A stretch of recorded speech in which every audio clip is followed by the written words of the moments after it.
おはようございます。鳥と申します。よろしくお願いいたします。本日はこちら、ストレイケ恵比寿丸からくり迷路消えた五右衛門の謎をじっくりプレイしていきたいと思います。こちらはですね、タイトル見ての通りなんですが、頑張れ五右衛門の五右衛門の相棒である恵比寿丸、あれを主人公としたスピンオフ作品となっております。ここ、はぐれ町の、五右衛門の家ですね。五右衛門長屋こんなんじゃねえじゃねえかとか突っ込まないであげてください。ごえはん、いてまっか五右衛門の家に別丸が遊びに来たと。あれ、どこ行ったんや？あてはわてに内緒で一人でうまいもん食べに行ったんちゃいまか？なんか部屋の中心にありますね。おみっちゃんのポスターとテレビもありましたね。なんやこの手紙、なになに？荒食アイランドに行ってくる。留守を頼む、五右衛門。五右衛門からのお手紙ですね。あんな物騒な島に五右衛門一体何しに行きはったんやろか。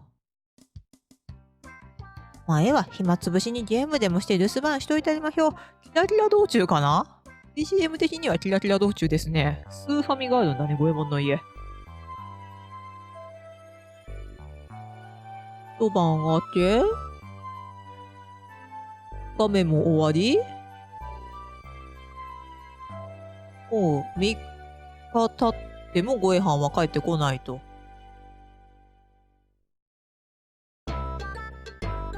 それにしても五右衛門帰り遅いな。3日でそんなに食ったの？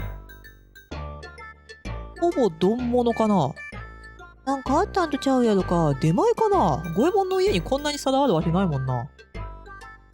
やはり五右衛門にはわてがついてなあかんようやな。どうせ迷子にでもなったんやろ。そうかな。食べ物もなくなったことやし、一丁助けに行ったりましょうか。ついにわてが主役でんな。ということで、エビスマルが主役で、いつもとね、主人公だからか、デザインが若干違うんですよね、エビスマルね。ということで、早速なんですが、カラクリアイランドというところにやってまいりました。まあね、このゲームね、パズルゲームとなっているんですけれども、いつものね、横スクロール 2D アクションと全然違う感じのゲームなんですよ。で、カラクリアイランド、物騒な島と言うてましたが、兄ちゃん、あんた一体何者だい？わざわざこのカラクリアイランドに何しに来たんだ？そういえば赤い服で医学り頭の兄ちゃんも何しに来たのかな？すっごく青したけど、もう3日前ぐらい経ってるみたいなんですけど、4日前になるのかな？赤い服の医学り頭は五右衛門ですね。すごく慌ててたと。五右衛門がね、留守にしてはいますが、カラクリアイランドに何しに行ったかわかんないですもんね。何？五右衛門？そんな名前じゃったかの？からくり城はどこにあるかって尋ねられたが、いや違ったかな。からくり城を探していると。からくり城といえばね、同名のステージが、あれはファミコンの五右衛門2かなにありましたね。その時はね、お宝を探してからくり城に行こうっていう話でね、恵比寿丸と一緒に脱獄したんですけれども、迷路で迷って時間がなくなれば走らないと死んで倒れてしまいますよと。迷路というのは、ステージですね。パズルゲームと言いましたが、パズルっていうかね、迷路ゲーなんですよね。制限時間がある迷路なので、急ぎなさいよっていう話ですね。この島は迷路、すべてが迷路。あんた生きて帰れるかね？迷路を抜けれなかったらもちろん命は取られてしまいますので、頑張って抜けていきましょう。ここは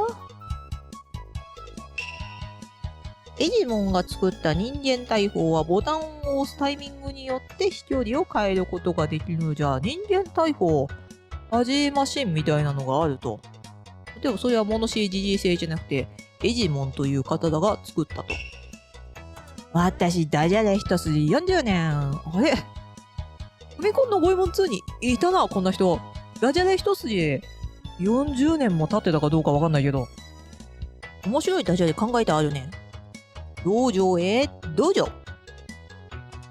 じゃないか。これならどうあるか。電話をかけても誰も電話。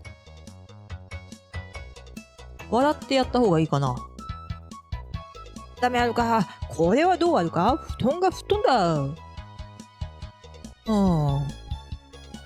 じゃないか。これならどうあるか。メガネを取ったらメガネ。なんか聞いたことあるものばっかりだな。ではこれならどうあるか。そのステッチ素敵。これはちょっとひねってるんじゃない？でもエビちゃん、笑ってくれないね。おうそんなつまんないダジャレを言ったのはダジャレ？君だよ。エビス丸ギャグには厳しいですからね。エビス丸を笑わせるにはちょっとパンチが足りないと。高いところに行きたいときはシーソーを使ってジャンプすればいい。ただし重りを持っていかないとシーソーによっても意味はないぞ。はーい。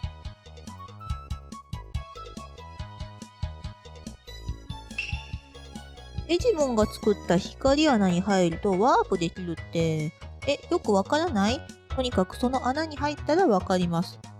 この島ではエジモンっていう人の発明がすごいたくさんあるみたいですね。迷路の中には悪いからくりロボがうろうろしているから注意しろよ。悪い敵キャラクターもいると。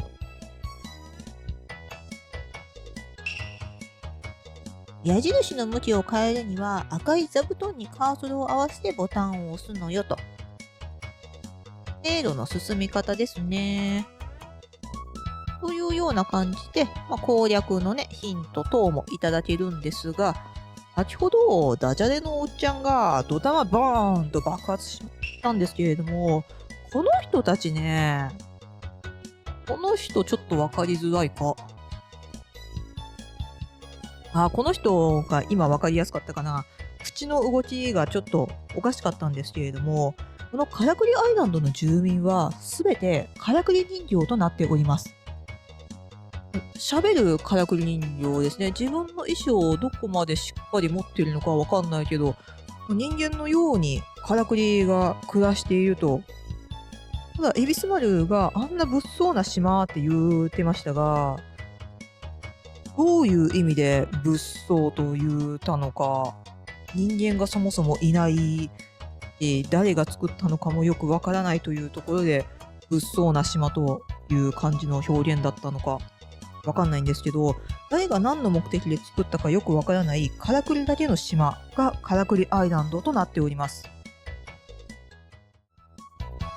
身近にね、喋るからくり人形がいるので、喋るのが当然みたいな感じには、ね、思うところもありますけれども、とりあえず人間に友好的なようにも見えますが、目的は何なんでしょうね。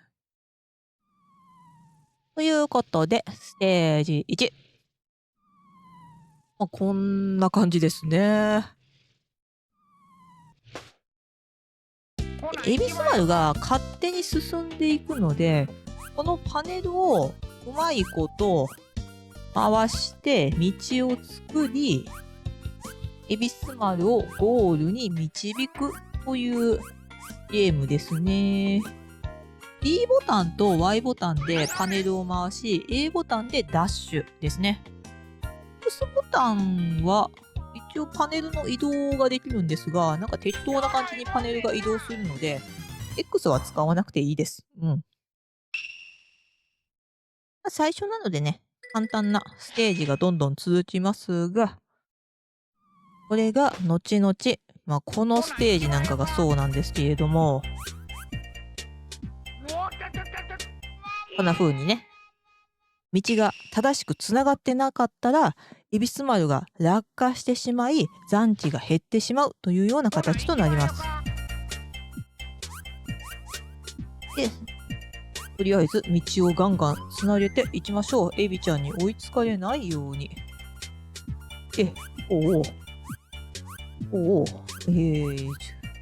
おおでしょ。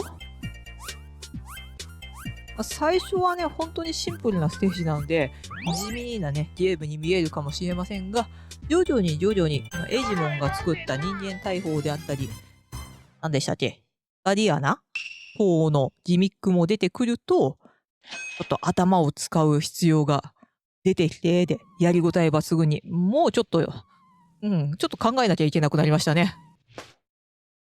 とはいえ、迷路なので、ゴールからね、考えるということもできるんで、だからこうかな。これで手形。手形は、全部取った方がいいです。全部取ると、後でちょっと幸せになれるので、今回は全て回収していきましょう。で、これでゴールかな。はい、エビちゃんダッシュ。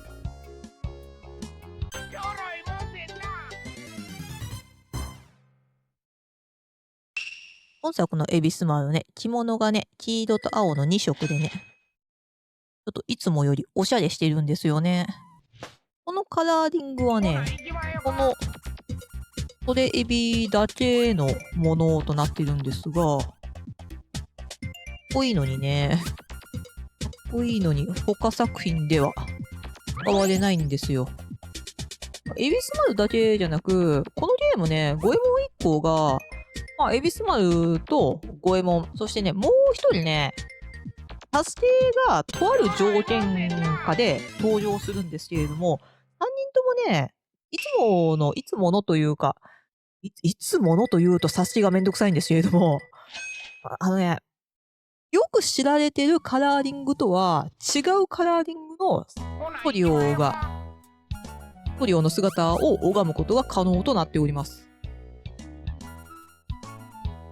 で、まずは手形を取り、こうすることでセンスを取り、上に行って、あれこれもう、道つながっているのでは。センスは段差をジャンプで飛び越えることが可能となるアイテムとなっております。一定時間で効果が切れてしまうので、ちょっと急がないといけないのですが、はい、OK です。ダッシュしすぎて目回っちゃったかな。さあ、今度は、穴が何箇所かにありますね。まず手形を取りたいのですが、ここに行くには、こっちから回ってきてもらうしかないのか。こうで、では、でもここくるっと回るけど、こうか。こうすることで、まず手形は取れます。ゴールがここで、ゴールがこうなので、で、ここに入れたいから、こうかな。よし、OK ですね。こうかなとか、ああかなとかばっかりな実況になりそうですが。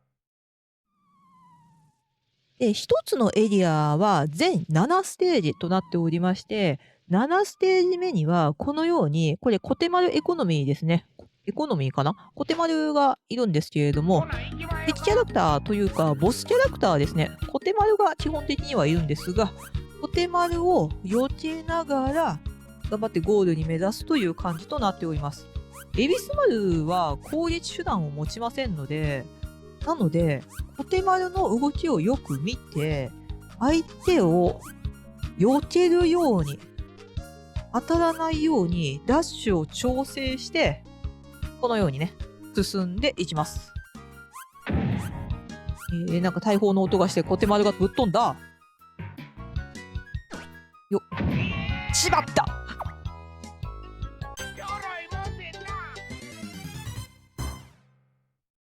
こうなってしまう。そうですね。このゲームね、困ったことにね、パスワードなんかもね、出ますが、ページのやり直しができないんですよ。なので、手形取り逃すと、もうね、頭からやり直すしか方法がなくなるんですよね。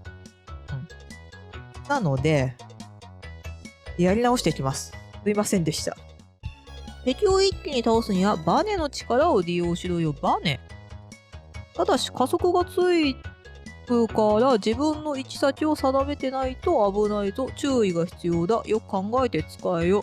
マップ内にバネがあってそれを使うとバネの力でドビヨーンといくから、矢印で先にあれやこれや整えておきなさいよっていうことですね。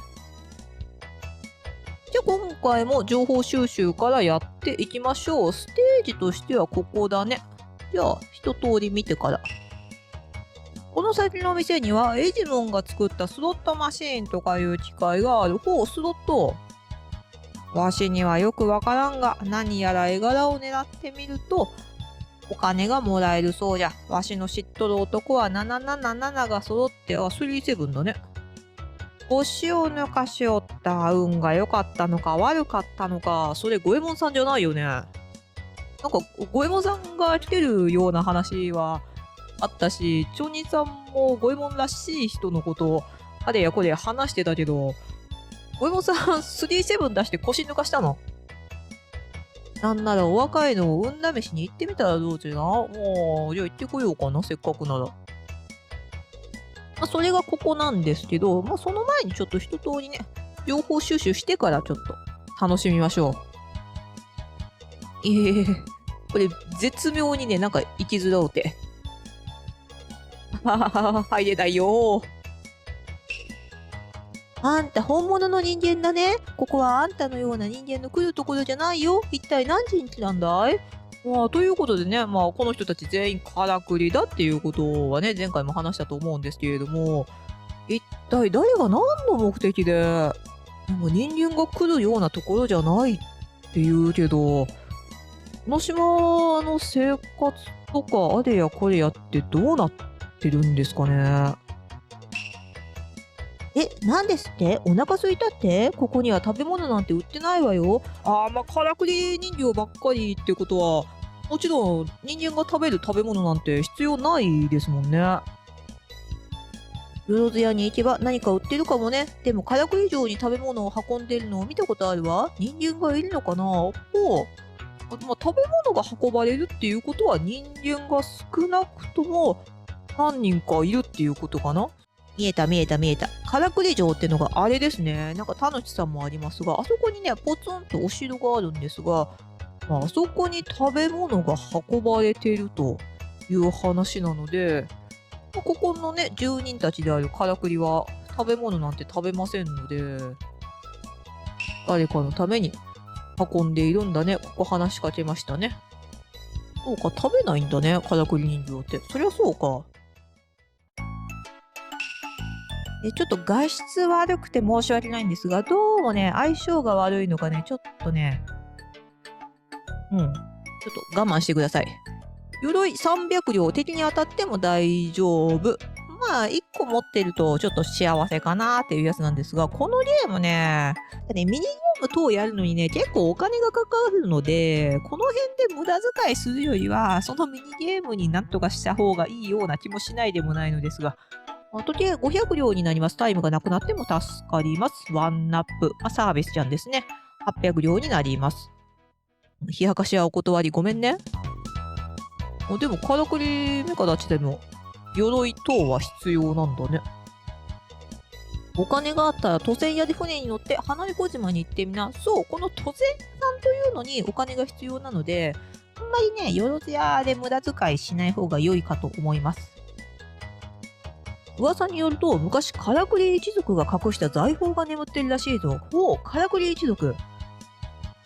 今、からくり一族という名前が出ましたが、それが五右衛門外伝に登場した一族の名前でして、じゃあこのゲーム、外伝の続編なのかっていうと、正確にはファミコンの五右衛門2の続編になるんですよ。ただ、じゃあなんで外伝の要素が入ってきてるのかってなると、そこがね、なんともはっきりしないんですよ。五右衛門2と五右衛門外伝って、ちょっとつながってるのかなって思わせるところはあったものの、つながってるというふうに断言できないような感じになってるんですね。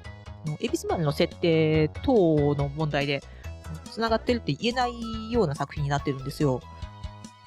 にもかかわらず、このソレイケ・エビス丸で、ゴエモン2と外伝の要素を持ってきているので、まあ、あんまり深く考えないでください。なんか、ごちゃっとなってるような感じなので、後々いろいろ情報増えたらまたちょっとお話ししましょう。はい、これがスロット屋さんですね。なんか提灯に小判みたいなね、ついて可愛らしいデザインになってましたね。これでゴエモンさん腰抜かしたの ?37 で腰抜かしたって、知り合いって言うてたから別にゴエモンさんってわけでもないのかな。で、さっき都船屋さんがって言うてましたが、都船屋さんはね、この近くにないようなので、とりあえずスロットマシンで遊びましょう。1プレイ5両ですと。はーい。ルールは簡単。ボタンを押してドラムを止めるだけです。絵柄が揃えば小判がもらえます。どうなさいます？やります。これ、目押しでなんとかなるもんなのかな？私のお目目はもうそんな目押しができるほど若くないのですが。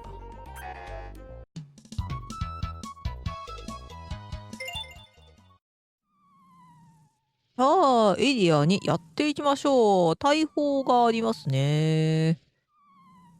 でも一本道っぽいですね。ちょっと矢印がバグってるところもありますが、気にしないでください。表示の問題で多少バグってしまうんですが、スーファミ実機でちゃんとやるときは、そんな化けることないと思うので、多分大丈夫です。よし。エビちゃんにはどんどん走ってきてもらいまして、その間にこっちもね、しっかり揃えて、さあ、エビちゃん走って。で、大砲のね、着地地点がどんどん狭く、ドマスになるかな、次。よし。という、ちょっと大砲でね、危ない目に遭うところです。でもね、大砲で飛ぶなんてね、もう慣れっこですからね、慣れていいものかどうかはわかりませんが、慣れっこでしょう。さあ、今度は、カラクリコムソかなが登場しましたが、もちろん当たると一撃アウトなんですが、このタイヤも一撃アウトです。で、コムソーたちも矢印に沿って動きますので、なので壁に向かって矢印を置いておけば、コムソーはそのまま下に落ちてしまいますので、そういう形でね、敵を倒すことというのも可能です。今度はいっぱいいますね。そして、カブトウサギですね。ゴエモン2マッチネスに登場した雑魚キャラですね。まずはこっちに落ちていただいて、よっ。おー、危ないね。よし。コムソーにはそっちにちょっと落ちてもらって、で、敵キャラクターは、時間経過で復活します。ほな、行きまよか。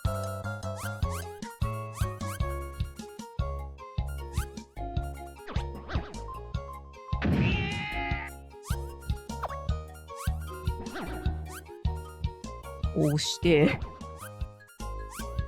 よし。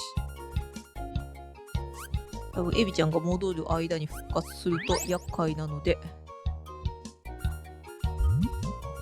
復活しましたね。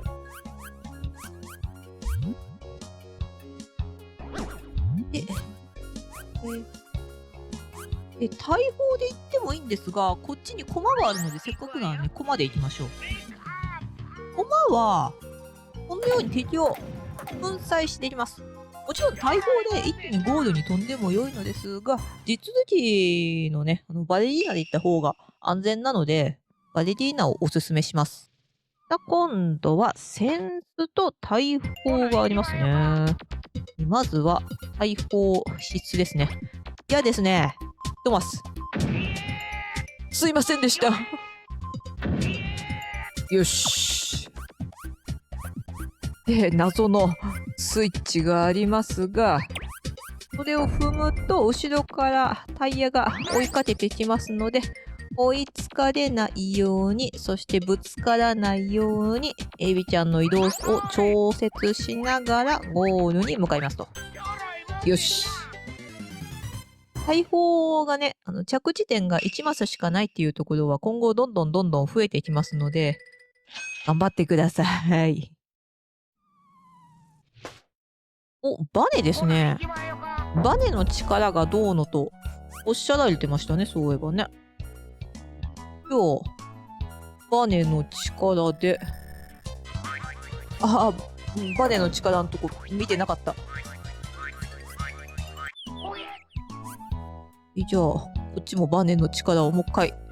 これはこうかな？バネを見せてください。という感じで、バネを転がっている間だったら、敵もタイヤも完全無視で突っ切ることが可能となっています。その代わり、回転が止まると、エビちゃんがその場で目を回してしまって、しばらく動けなくなりますので、敵がね、接近してこないように気をつけてください。タイヤ等のギミックに巻き込まれるような位置で止まるということはないはずなので、この辺はね、安心して大丈夫です。コムソーさんが来るのは、ちょっと矢印の方向を変えて、しっかり処理していきましょう。よいしょ。コムソーが来ないように。で、エビちゃんの道をしっかり作ってあげて。よし。壁側にね、矢印がないように、壁というか崖側か。崖側に矢印を向けないよう十分気をつけて、よし。これでバッチリですね。白いふんどしを見せましたね。エビちゃん今作白いふんどしなんですね。64とかになってくると赤いふんどしになったと思うのですが、時は白ふんどしなのかな。こちらコテマルですね。コテマルは、うわー、矢印を勝手に変えて自由に移動してくるので、なのでエビちゃんとね鉢合わせないように気をつけてください。よし、 OK です。コテマルは他のザクキャラと違って動きもちょっと早めなので、動きをね、先読みしながら安全に進まないとあっという間に残機持ってかれるので、十分お気をつけください。迷路の中にいる悪いからくりロボは自分でスイッチを踏んで仕掛けを作動させるから注意が必要じゃ。そうじゃ、危ないとこにあるスイッチを踏みたいときは逆にあいつらに踏みに行かせれば安全じゃのう。同じからくりの仲間でも悪いやつといいやつっていう感じで、彼らの中でも分かれちゃってるんだな。仲間意識はどうなんだろう。ちょっと兄さん聞いた？この先にはボーナスステージがあってお金をたくさん集められるそうよ。いい儲け話と思わない？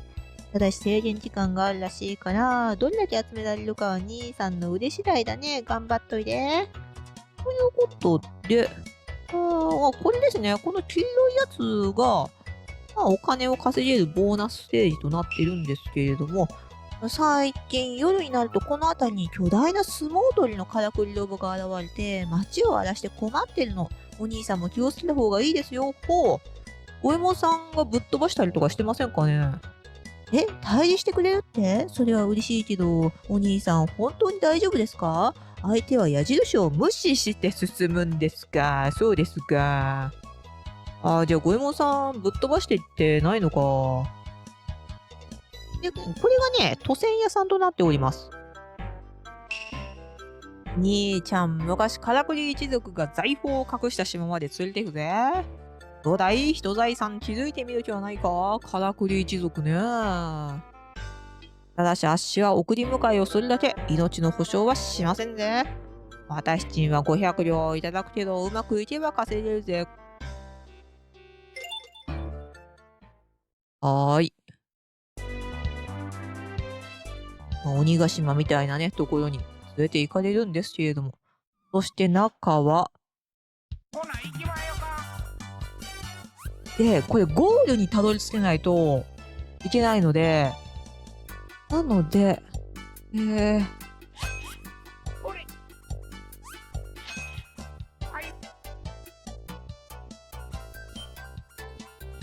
全部取ろうとはあんまり思わない方が良いのかもしれない。そうでしょ？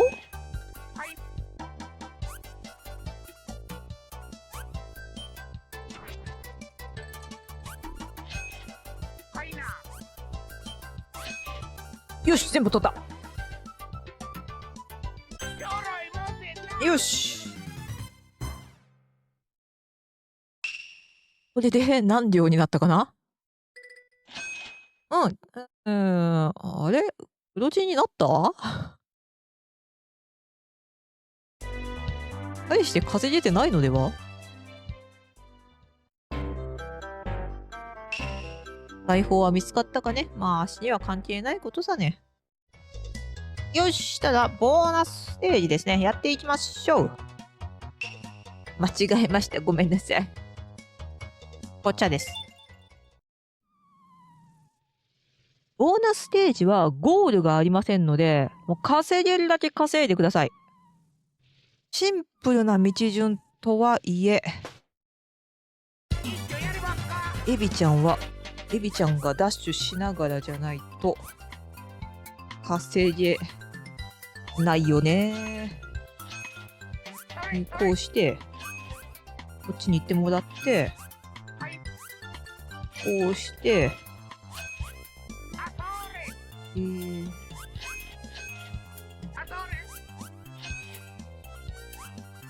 忙しいね。でも余裕ですね。あれ、都船屋さんより全然稼いでる。よし。よし、バッチリですね。すべてをいただきまして。本当に春の立つスモールボだ。犬のうんちでも踏んで壊れてしまえ。こんなんで壊れるかな？いや、そんな繊細な感情を持ってるからくりだったら、まあ、ぶっ壊れるかもしれないけど、兄さんも踏まないよう気をつけろよ。はーい。そんなに落ちてんのここ。っていうか、からくりばっかりの島だけど、ワンコはいるんですね。さあ、今度はスイッチがありますね。敵もスイッチを踏んでっていうようなね、話がありましたが、とりあえずスイッチをこれ踏みますと、これがね、道にスイッチが押されたことでしっかりとしたね、道になりますので、たら手形をまず取って、で、スイッチは時間経過で切れるというようなこともないので、一度押したらね、もうじっくりじっくり道を進んで大丈夫です。よし。ガンガン行きましょう。言うてもね、新しいギミック出てきたとは言っても、まだ序盤も序盤なので。で、これは一度踏むと消えてしまう足場ですので、考えながら、スイッチを踏んでいきましょ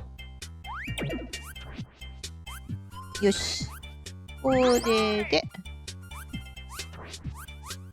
よし。で、OK ですね。バッチリです。で、今度はカブトウサギがいるので、カブトウサギはその場から動くことがありませんので、で、駒もあるから、こうして、で、駒が進むルートを、しっかり作ってあげて、ガレリーナゾルルですね。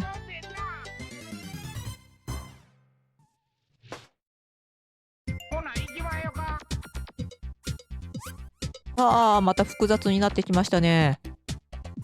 とりあえずスイッチを押しましょうか。押して、で、ちょっと道が複雑になっちゃった。こうで、この落ちる足場はダッシュで渡る必要というのはありません。でビスマルが乗ってるうちにどんどん崩れていくということもありませんので、よし。こうで、特筆して言うことがないシンプルな矢印操作のステージですね。よし、OK です。走って、エビちゃん走って。エビちゃんはダッシュした方がいいのかという話ですが、エビちゃんはガンガンダッシュした方がいいです。で、危ないところは敵を生かせるのも手だという話がありましたが、ここはこのコムソでスイッチを押してもらいます。コムソを操作します、ここは。こうやって、カブトウサギのところを踏んでもらって、で、A ボタンを押せば、コムソーくんもダッシュしますので、なので、A ボタンをね、しっかり押して、コムソーくんをさっさと活かせつつ、こうかな。だから、エビちゃんも出発しましょう。で、エビちゃんは手形を回収しないといけませんので、こうしてまず手形を回収し、で、ゴールへはこうですね。違うな。なんかうまくいってない。こう。といったように、コムゾウくんを利用してスイッチを押させてっていうこともね、今後必要に、そんなに数はないのですが、そういうステージも出てきますので。また落ちる足場とスイッチ、落ちる足場が1回しか通れないので、スイッチは一通り押さなきゃいけないので、緑押しちゃいましょうか。押しちゃって、青は最後に押しても良さそう。では紫からまず赤を押しまして、で、点数から手形を取りに行き、で、こうですね。複雑そうに見えてシンプルなステージですね。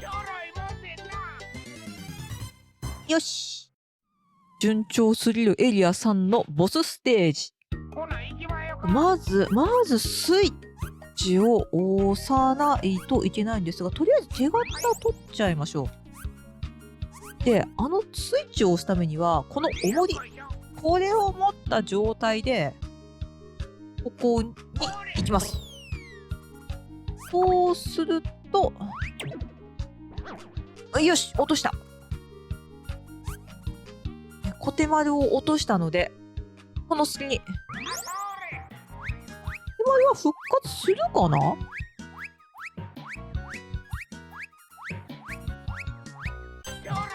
もしかしたらするかもしれませんが、一応落とすことは可能です。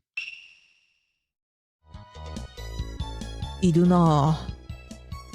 相撲ロボって言うてたが、相撲だなぁ。相撲ロボはファミコンのゴエモン2の最初のボスキャラクターでもあるのですが、町人さんがね、倒し方として、なんか犬のうんちょという風に言うてましたが、犬なんていないじゃんって話なんですけど、なんかね、ステージに入るとね、ワンちゃんがね、エビちゃんの隣にいるんですよ。ということで、このワンちゃんの協力のもと、戦っていきます。で、ボスは、矢印をガン無視して進んでしまうので、危ない。なので、こういう風にね、動くルートが決まってるから、それに沿って、ワンコのね、あれやこれやを置いていきましょう。で、スモール棒は、エビス丸の姿が見えたら、真っ赤になって追いかけてきますので、それに追いつかれないように。で、時々ジャンプもするので、ダメージを受けたら逆走します。なので、スモール棒が通る道ですね。そこに、危ない危ない危ない。そこに、ワンコのを置いていただくようにしたいのですが、ちょっと、道を。でもちろんダッシュ中は、敵に、これ踏ませてもね、ダメージが通りませんので、しないね。したけど、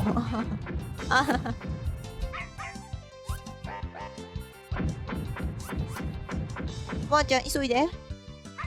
ワンコの姿が見られても大丈夫です。エビス丸の姿さえ見られなければ問題ないので、よし。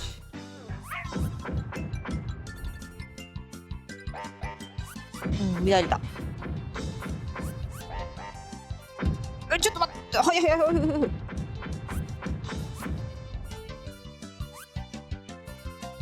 い。特筆して言うことないですね。これだけです。フォローから何か他の雑魚キャラが出現するっていうこともないので、何も言うことないっす。ただただ BGM を堪能してください。よし。なんでこういう攻撃方法にしたのかは謎です。よし、OK です。ただただ、ワンコは可愛い。このワンコに関してはね、すべてが謎です。なぜエビス丸に懐いているのかであったり、からくりだらけのこの島にどうして生身なのかな？ピンクいのをしてたから、もしかしたら生身じゃないかもしれませんが、まず存在は謎です。コミカライズ版だとね、ストレイティエビス丸ももちろんコミカライズ化されてるんですけれども、ね、結構品のない漫画なので、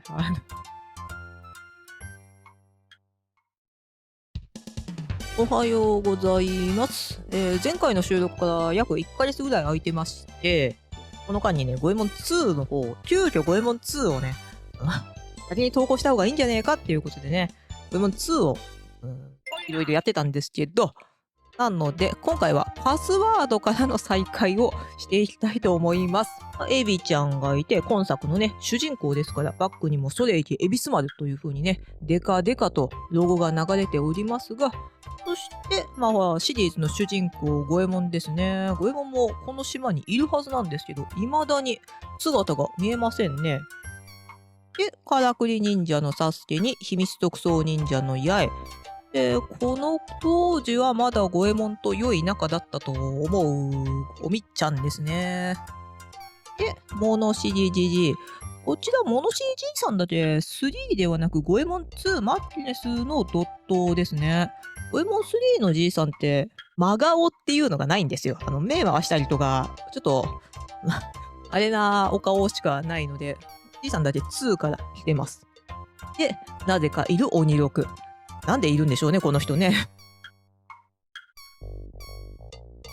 では、入力していきましょう。エビス丸、ゴエモンさんがここで、で、サスケ、で、八重がおって、おみっちゃんに、じいさん、で、スタート。鬼力がなかった。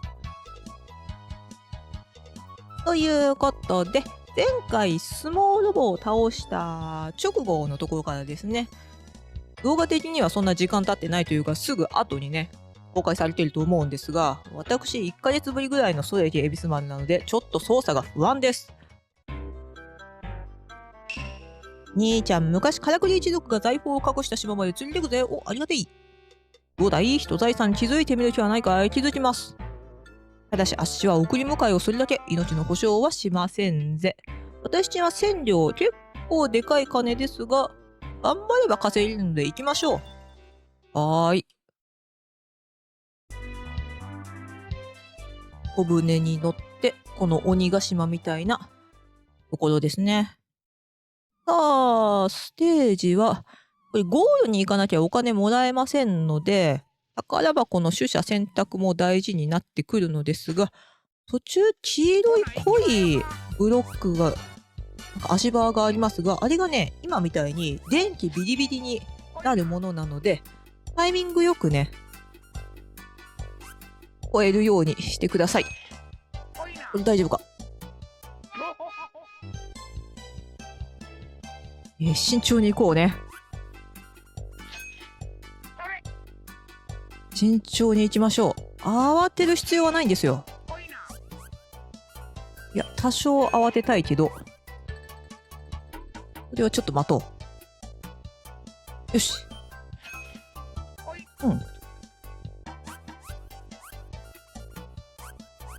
で、まず、黄色い宝箱、千両箱ですね。あれが結構お金入っているので、これを回収し、もう帰ろう。これで、この黄色い千両箱が結構お金入ってるはずなので、赤字にはならないのではないだろうか。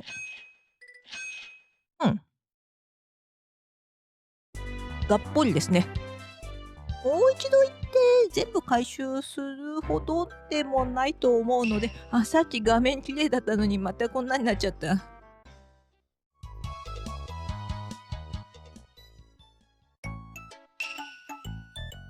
いらっしゃいまし。阿弥陀くじ1回10両です。行き着いた先に何があるか最後のお楽しみ。はっはっは。やってみようか。やる。やらせてください。ということで、阿弥陀くじなので、先がね、もうこれ以上先見えなくなってるんですが、まあ、スッと行ってみましょう。さあ、何が、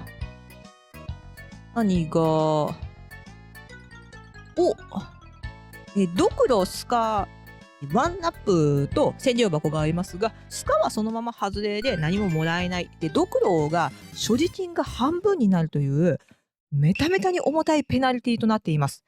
このゲーム、お金を稼ぐ術というのがないじゃないんですよ。スロットとかミニゲームで運が良ければ稼げるかもしれませんが、基本稼げないと思った方が良いので、阿弥陀くじを楽しむ前に、セーブ、パスワードですね、つけて、で、あまりにも大赤字になったら、パスワードを入れ直して、もう一回やり直すっていう方がいいと思います。お金がなくなると、都銭屋さんで送ってもらうことすらできなくなってしまいますので。なんだ？ヌンチャク。痛い！何すんのよ！何すんの？なんでそんなことするんですか？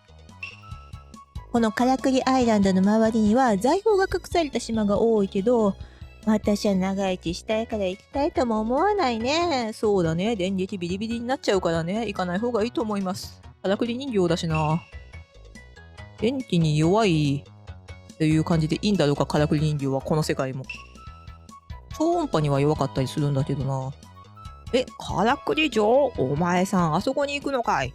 命が惜しかったらやめときなされ。そういや、ちょっと前にも同じことを言ってた若い男に会ったの。それ、ゴイモンさんかな？赤い衣の、だんぎり頭の男じゃありませんでしたか？ここ、よろずやかな？よろずやですね。やっぱパスワードから開始すると画面ガピガピにならないね。綺麗。こういう人だったんだね。やっと綺麗な顔面を拝めましたわ。お耳もなんか、なんだろう。ボトルじゃない、ボルトみたいな感じになっているお耳だね。いらないです。ごめんね。冷やかします。この町にある阿弥陀くじ屋に行ってみな。運が良かったら大儲けできるぜ。行ってきた行ってきた。俺は運が悪かったけどね。お金で破産しちまったよ。そこまでやってはいけないよ。ギャンブルはほどほどにしておけ。迷路に迷ったらコナミホットラインに電話すれば助けてくれますよ。今もう電話しても無駄じゃないかな。王子助けてもらえたんかね。からくりアイランドは人工の島だ。でも何の目的で作られたのかは誰も知らない。なぜなら俺たち住人は島ができてから作られたからさ。君たちは作られた目的とか聞かされてないのかい？いや、まあ創造主がわざわざ教えなかったのか。自分たちの存在には疑問を抱いていないのかな。もしかしてお兄さんのことですか？噂の太った忍者って。言うほど太ってムチムチしてるか。生理の忍者ですって？冗談はやめてください。なんで？見た目か。見た目かいな。エビスマル、忍者としてメタメタに優秀だと思うんだけどな。あんた美味しそうな豚じゃのう。違うんですが。でもわしはロボットじゃから、肉の味はわからんからのう。豚じゃない？そうか。わしも新しい目に取り替えんといかんのう。ああ、物理的にもう眼球を取り替えると。そりゃそうか、からくり人形だもんな。このからくり人形は食事を取らないと。というか、この世界のからくり人形、食事取るのかな？ゲーム的にはね、団子で回復したりとかするからくり人形が仲間に一人いらっしゃるんですけれども、実際どうなんだろうね。有機物って食べる必要、摂取する必要あるのだろうか、彼は。ねえねえ、からくり城には一体誰がいるんだろうね。君たちはその城で作られたっていうわけでもないのか。あんた人間だな。俺は本物の人間を見たのはあんたで2人目だよ。いや、3人目かな。1人は五右衛門でしょ、きっと。もう1人人間がいると。この先の町には辻斬りが出るっていう噂よ。怖いね。私怖くて一人で歩けないわ。解決するまであんまり外出るんじゃない？からくり人形とはいえ、スパンと切られちゃうかもしれないから。ね、なんだって真っ二つにする苦内を持ってるやつとかもいるわけだから。私、ダジャレ一筋40年、絶対に笑わせる自信あるね。あれ？昔20年じゃなかったっけ？パワーアップしてる？まず手始めは、猫が猫だ。悲しい。それは笑えるね。ハエが早い。笑えないあるか？次は自信あるね。イルカはいるか？ダメあるか。では、鳥が取り乱した。おい、ゲーム落ちたじゃねえか！いとも進まん。ダジャレでゲーム機もう落ちるなんてことある？なんて意欲のダジャレなんだ。おみちゃんで鬼。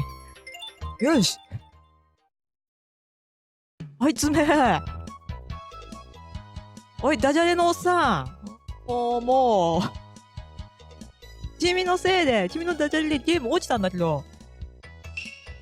一筋40年。笑えないことになったぞ。肺が早いんだね。ここだね。ここで、落ちたんだよ。私が取り乱したわ。まだダメあるか。では、生かしたいか。こなたるとっておきのやついくある。アシカの足かい？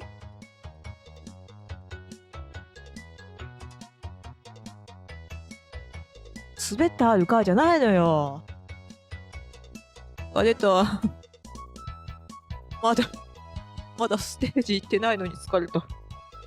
よし、じゃあ、ここ、ステージやっていきましょう。で、エディア4ですね。なんか矢印がちょっとバグってますが、鱗体がいて、太鼓があるので、とりあえず太鼓取りましょう。敵キャラクターはね、このゲーム倒せないので、エビスマルが突っ込んでも。ただ倒す術としては、こういうね、アイテムを駆使してですね。しっかり白抜きされてる。なので、まず手形を通りに、あんまりね、ゆっくりしていると、鱗体が復活しちゃうので、よし！復活してきた。OK です。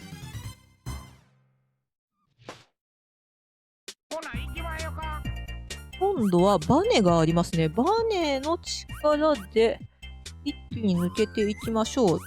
ただ、この矢印通りにエビちゃんが移動するので、よいしょ。ぐるんとね。よし。問題ないですね。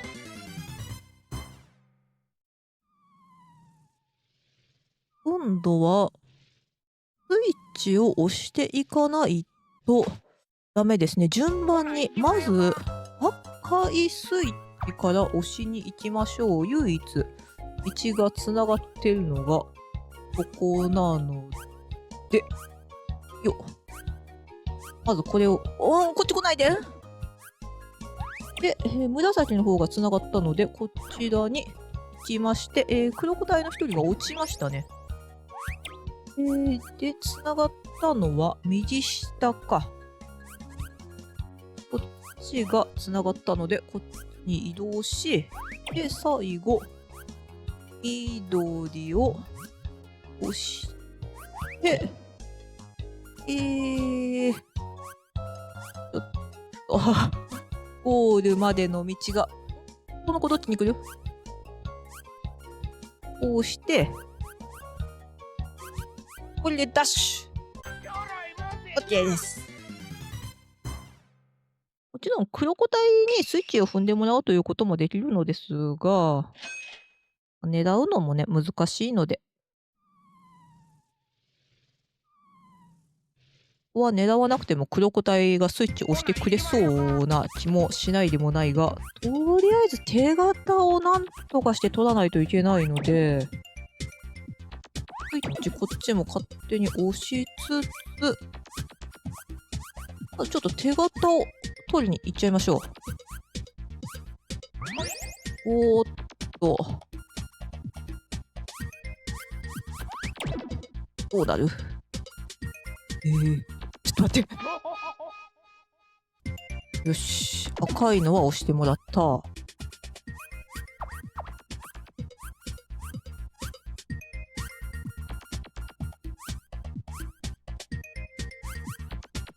そして、こうして、で、これで紫を押して、ちょっと戻ろう。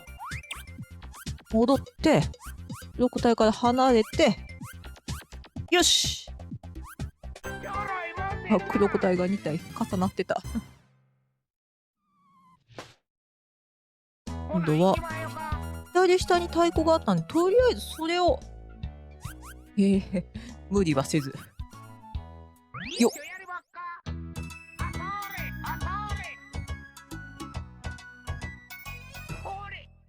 裸踊り。私ね、脳天温度っていう技があったりもしましたが、脳天温度とは違う技なんですかね。BGM とかは違うのですが。ハテナブロックは踏むと敵が前方かな、スイッチの位置的に出てくるので、もう一気に駆け抜けましょう。ボタンを押したらもう抜けれるように。とはいえ敵が前方に出る。どの辺に出るかがわからないと危ないか。うわー、そんな近くに出ますか。ですが、これで大丈夫。よし。最初2つは駆け抜けていいけど、最後はちょっと危ないですね。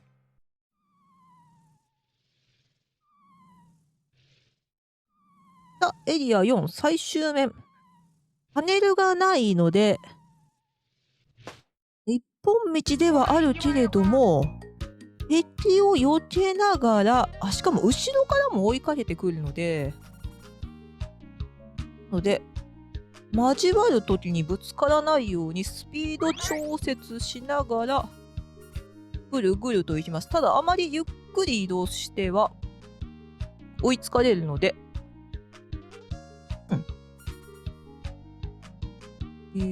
大丈夫かな。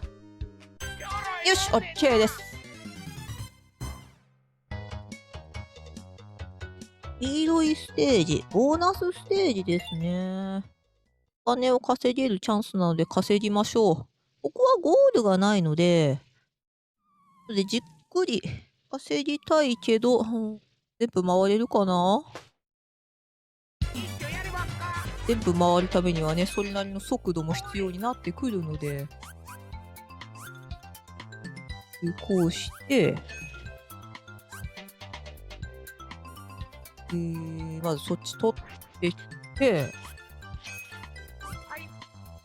で、こうでしょ？で、こっちに戻ってもらって、ここ取ってきて、戻って、で、ここ取って、こうだね。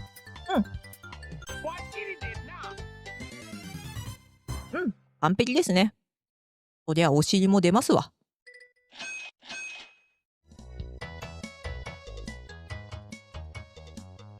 ここがパスワード屋さんなので、ここ行こうか。ミニゲームですね。提灯もいっぱい出てますが。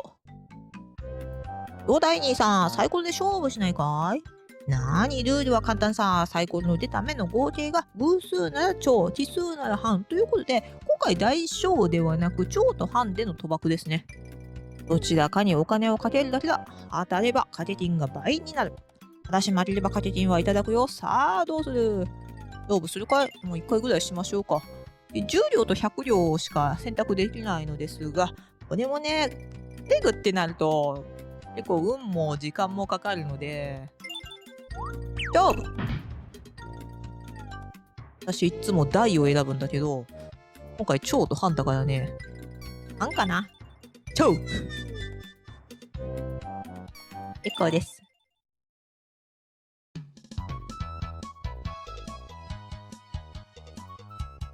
ではこっちも調べていこう。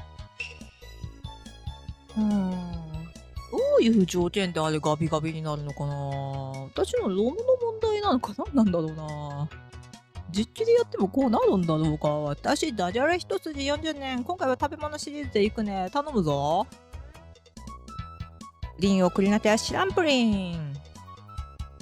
いい路線で行ったのにダメあるか？こうなったら連作でいくあるね。飴食べて飴、梅食べて梅、上食べてびっくり。お！大丈夫大丈夫。からくり人形だから。首がなくなったぐらい。いや、首だけは平気になる子はいるけど、首がなくなるパターンはあんまりないか。じゃあ、当選屋行こう。兄ちゃん、昔からくり一族が財宝を隠した島まで連れてくぜ。はーい。今回はいくらでしょうか？ 2000 両。いきます。はい。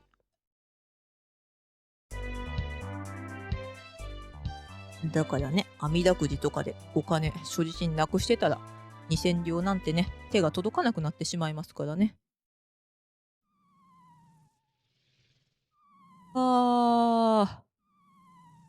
大変そう。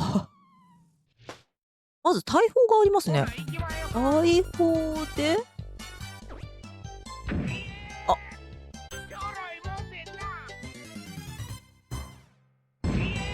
よし。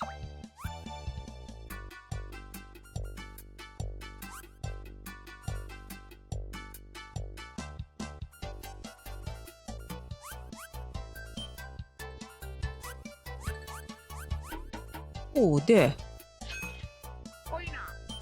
こう。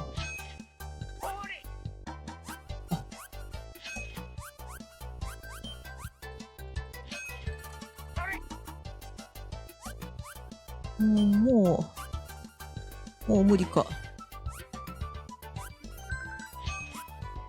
帰るしかないね。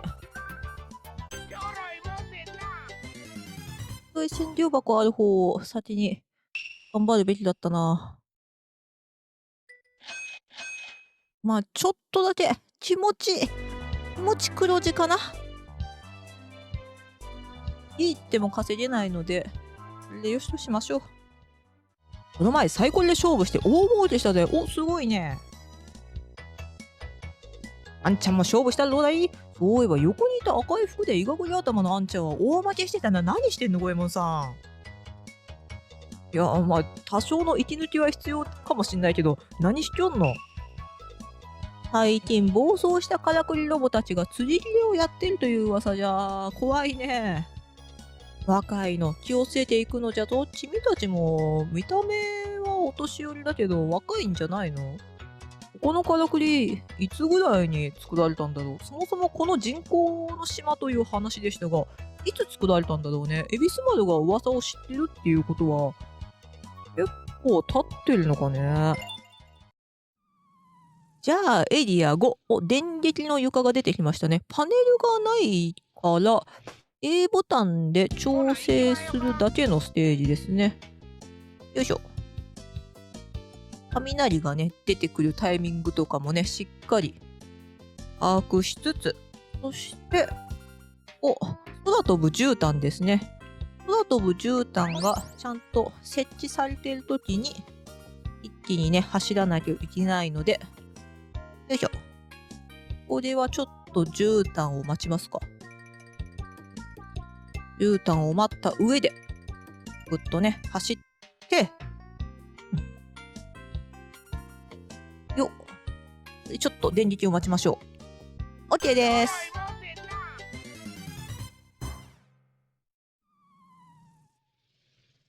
で、今度は落ちる床ですね。ので、道順をね、しっかり考えて、なので、もう通れない道を避けつつ、今度は、電撃の床を全然見てなかった。危なかった。で、こうだね。電撃ちょっと待ちます。よし。余裕ですね。うわ、重りがありますね。重りとシーソーがあるので、あの重りをシーソーに持っていけばバビョーンと飛んでいくので、スイッチを押しつつ、スイッチを押すと何になるの？痛い！一気に駆け抜けるよっていうことか。もう一回ぐらい当たっとく？これもただい？バケツだね。ただというかバケツだね。じゃあ重りを持って、シーソーバビョーン。で、手形が取りたいので、まずこうして、でゴールまでは、こういう時はね、逆に見ていけばよいのですよ。こうか。これで、これでいいね。よし。あとは電気の床。またバケツが落ちてくるけど、これちょっと電気怖いな。よし。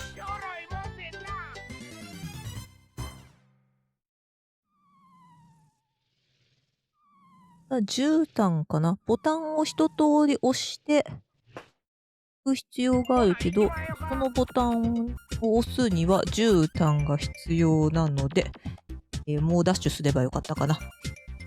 よし、これダッシュで。こっちか。こっちで、まず緑のボタンを押し、ここはダッシュで一気に戻ります。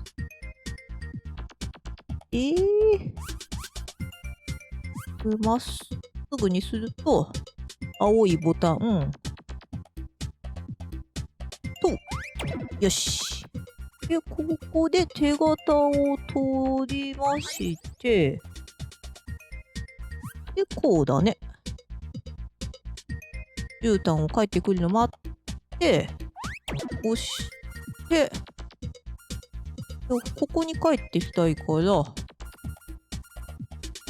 こうだね。ちょっと絨毯を待って、よし！バッチリですね。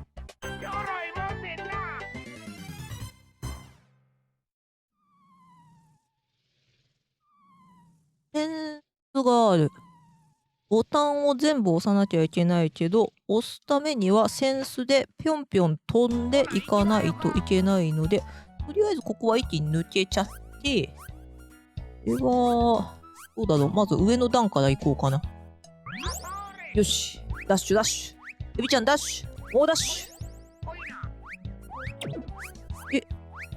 青いのを踏んで、ちょっと危ないか。よし。センスはなくなったけど、上から行けば、この通り。あとは、コムソーくんに当たらないように行けば、バッチリですね。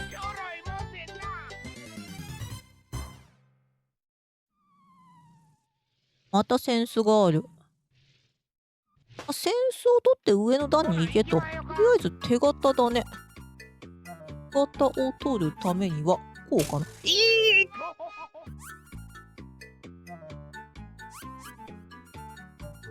ボンミスだってボンミス。こういって、で、まず、これで取っていただいて、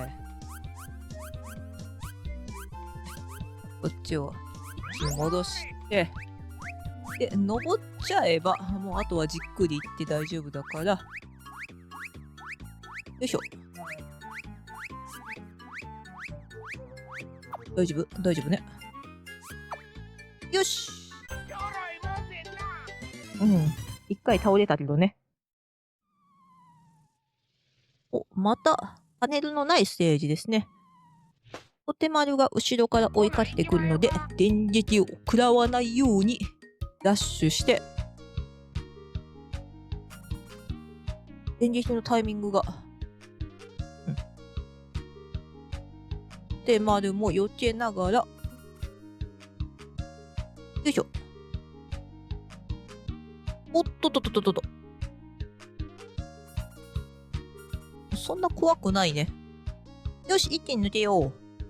OK でーす。あ、簡単だった。無事切りが出るとは聞いていたが、まんじゅうがいるな。この民家の人大丈夫？ここはどこ？私は誰？存じありませんわ。ここはカラクリアイランド。あなたは辻切りですね。ということで、2回目のボス戦となるんですが、今回のボスがジャンキーマーク2と言いまして、なんかね、見たことあるようなまんじゅうなんですけれども、これに関してはね、なぜ彼が出現するのかとか、結構謎です。エビスマルと別に因縁も何もないので、原作の方では、ゴエモンが移動してた、惑星クバーサーを担当してたのが、このイタカロジャンキーなので、なぜ彼がステージボスに抜擢されたのかは謎です。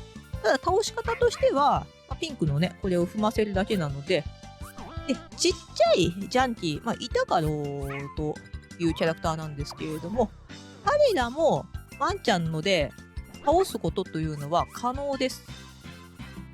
で、ジャンキー本体に攻撃しに行きたいんだけど、いやー、ちっちゃい子邪魔だな。ちっちゃい子どうしよう。うろちょろしてているけど、こっちに来た。で、ジャンキーがそっちに行った。ただ、どこに？こっちか。ここに行って、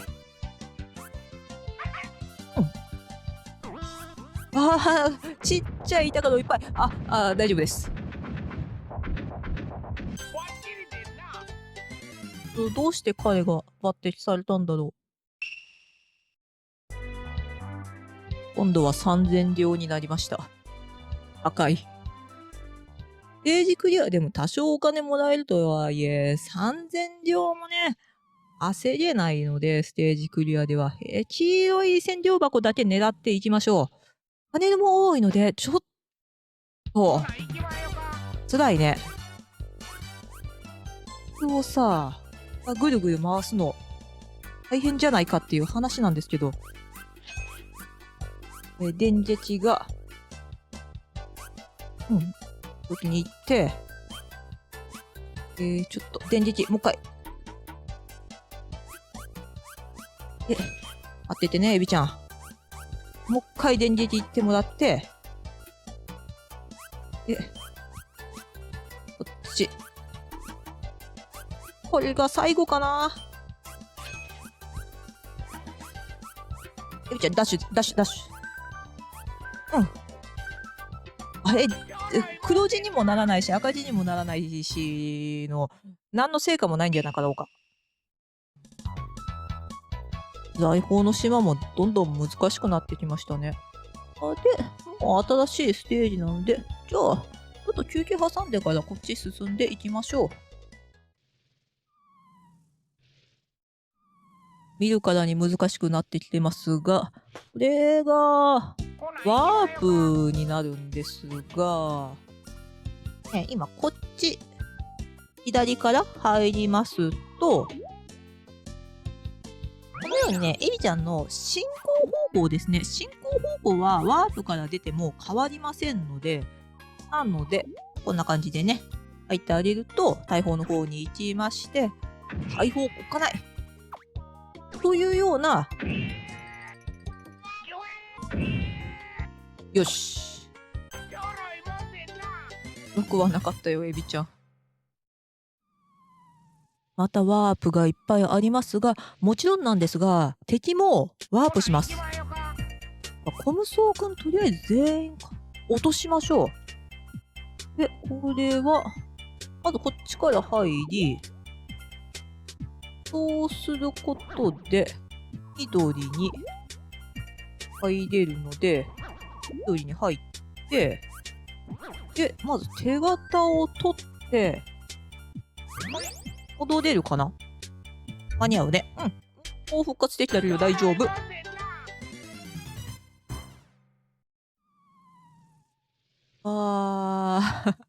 こういうのはね、ゴールから逆算すれば良いのですよ。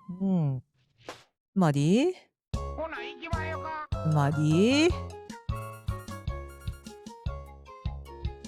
だ。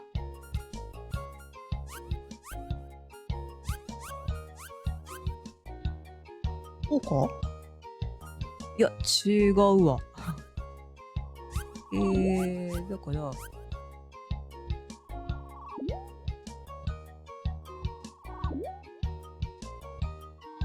青に入って、なんか同じところぐるぐる回ってるような気がするけど、大丈夫。これで大丈夫。青に入って、で、上から緑に入ると、あ、しまった。ちょっとやり直します。手形絶対必要なので、M リセットします。だから、まず手形を回収してこないといけないから、まずここか。こっち行って手形回収して、で、どこに戻ってくる？この上でこっち。この緑に入れば、あとはほっとけばクリアですね。よし。じゃあ、あとは見てるだけ。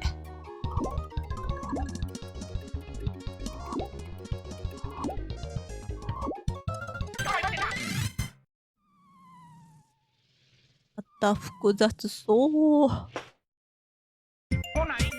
僕、手形を取りに行きたいので、赤に入ればいいか。いや、でもこっちから赤に入っても取れないよね。あったな。いや、こっちから赤に入ってあるよ。そうすれば、とりあえず取れるから、これで OK だ。よし。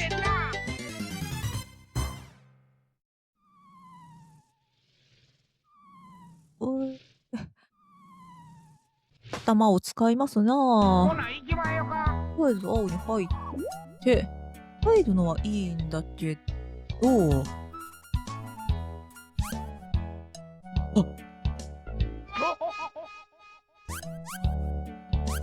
しまった。エビちゃん戻しちゃった。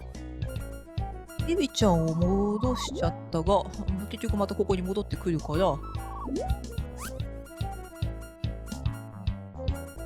ゴムソウくんをどっかで処理しないと。で、処理して、よし、まず処理するでしょ。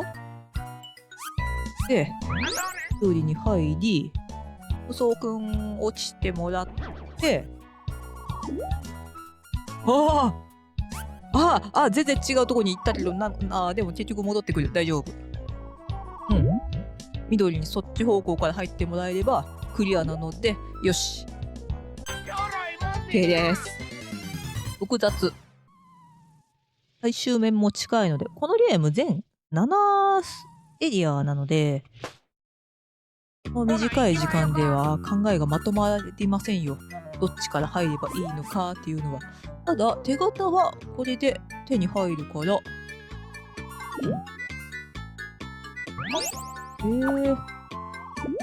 青に上から入ればいいんで、緑に入りたいんだよね。そのためにはいや、これでいいのか。いや、ダメだ。青に入ったところでよ。横に出るけど、戻ってきたよね。戻ってくるから。緑に入るためには、青に下から入って、ここぐるぐるぐる回るためになるな。だから、黄色に入れたい。黄色に入れて、で、ピンとしてない。わかった。ピンとこない。青でしょ。青を上からしたいから、緑の上に入ってもらいたい。そのためにはどっからどこにこれ。全然ピンときてない。1時間ぐらい収録してるからそろそろ疲れてきた。とりあえずこれで手形は取るんだけど、上のためには黄色に下から入ってもらいたいのか。だからこうでいいんじゃない？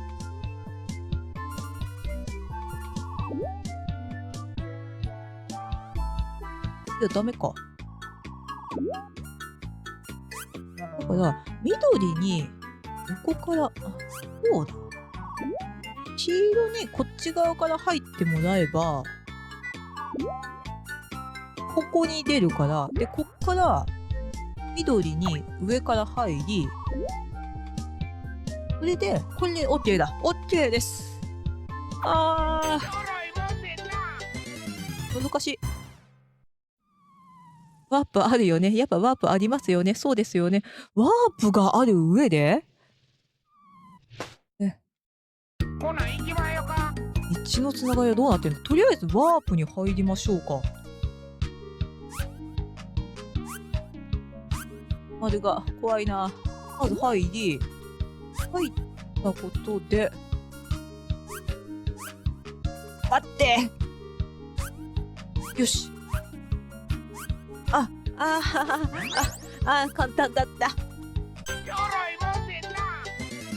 ごい簡単だった。OK です。エリア6もクリアですね。ほんとステージクリアでお金たまらないんですよね。このゲーム、五右衛門さんいっぱい。五右衛門さんは一体どこにいるんでしょうか。都銭屋さんから参りますが、今回ね、5000両必要でした。5000両ですって。難しそうですね。ワープじゃない、光穴ですね。光穴がいっぱいあるので、方向を考えながら行かないといけないのですが、まず、こっちに突っ込ませましょう。で、戻ってくるから、青、こうかな。ここ1個取った上で、こっちに突っ込ませて、で、こっちに帰ってくるから、にさっさと行った方がいいか。で、こう。で、取りまして。で、それ1個取りたい。もう無理ですね。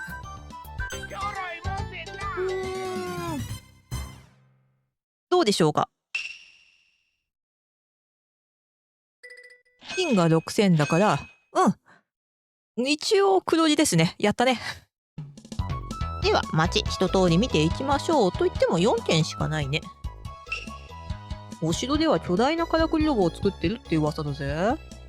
あんた城に行くんだろ。もしそれを見たらどんなものかオイラに教えてくれよ。ほう、城では巨大メカがあると。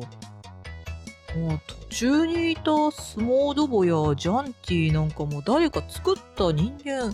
いや、からくりがからくりを作った可能性はあるのか、それとも五右衛門以外にもう一人いるという人間が作っているのか。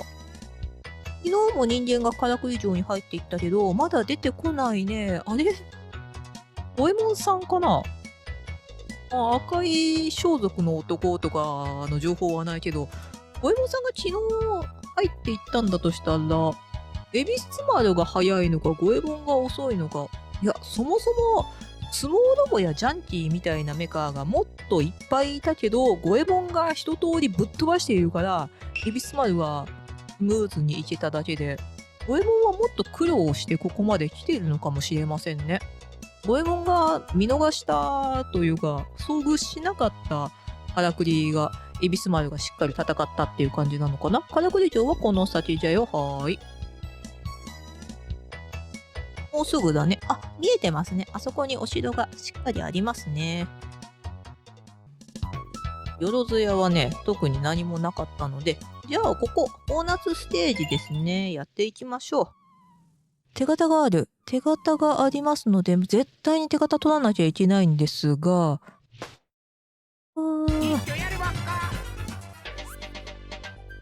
でね、しっかり考えていこうね。でまずここ取って、で、繋がってんの2つだけだから、いや、まずこっち取って、ここまっすぐで取れるのと、で、こっち、で、いや、ここでいいのか。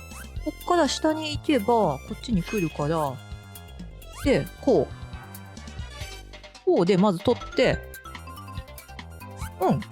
いける。いけました。よし、OK です。という順番で全部取れます。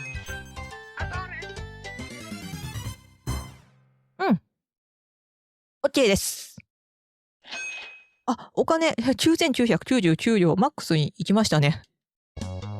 所持金が9999両になったんですけど、こうなったら、最終ステージやラスボス戦に向けて、残機アップを買った方がいいかっていうと、残機アップはね、現時点ではお金有り余ってるんだったら買っても良いかと思いますが、この後ね、まだね、そこに怪しいタヌキさんがあるんですけど、クリア後にもね、難しいステージがあったりするので、そこ用にお金貯めとくというのもありっちゃありです。ただ、次のステージをね、クリアした時にまた少量お金が手に入るので、この時点でカンストしてしまったら何かしらでお金使っておくというのも一つの手ではあります。では、行きましょう。言うても、ラスダン手前なので、雪のステージなんて難しいに決まってるじゃねえですかよっていうね、話なんですけれども、とりあえず戦争を取りに行きます。段差がね、ありますので、で、これでベルトコンベア。もうダッシュすれば、つるっとね、抜けることはできます。よし。じゃあまず、人間大砲に入って、特筆して言うことはないですね。バッチリ。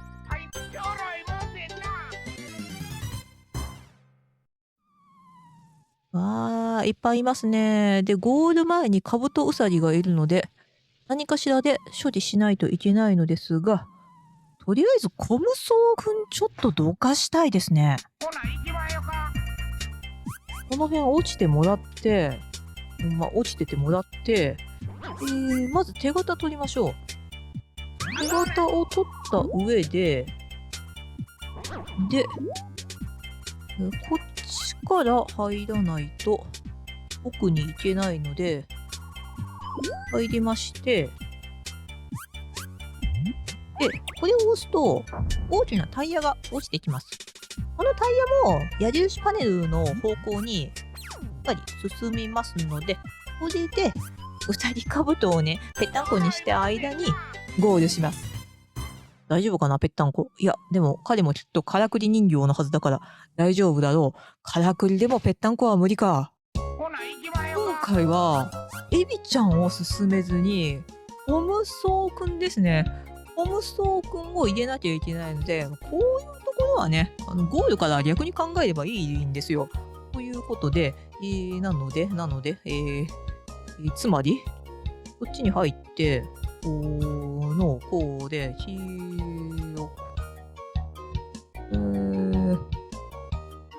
全然ピンとこない。全然ピンとこない。こう行って、こうか、こう。で、こっちに入りたいから、こうでは考え込んでしまった。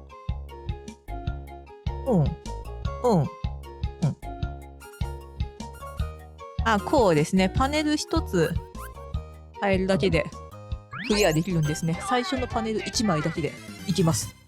はい、OK です。ありやな、頭使うから。いや、パズルゲームなんだから頭使ってなんぼじゃないかという話もね、あるんですけれども、ちょっと待っててね、エビちゃん。まず、コムソーくんをなんとかしましょう。この上で手形があるので、まず手形を取りに行ってきます。で、重りが必要。なので、ここから入って、緑に入るから、そうだね。こっちから入れば、緑の光穴に行き、ぴょんと出てくるので、よいしょいー。これでゴールですね。ゴールですね。ゴールですよ。まずいのでは？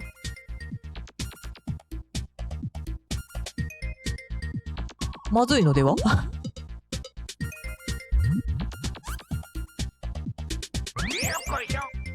やつこちらに戻ってこられるのでは？そうよね。戻ってくるよね。よし。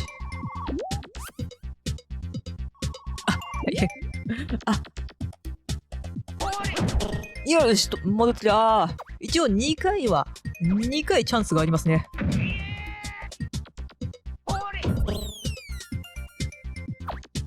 苦手なんだよな。よし。ちょろくなかったんですけどね。これはシンプルですね。矢印のこの変更が大変なだけで。でも座布団もあるんですね。で、何が後ろから追いかけてきますが、パネル1個ね、ポンと変えておけば追いつかれることがないので、よいしょ。絨毯のタイミング。ほい。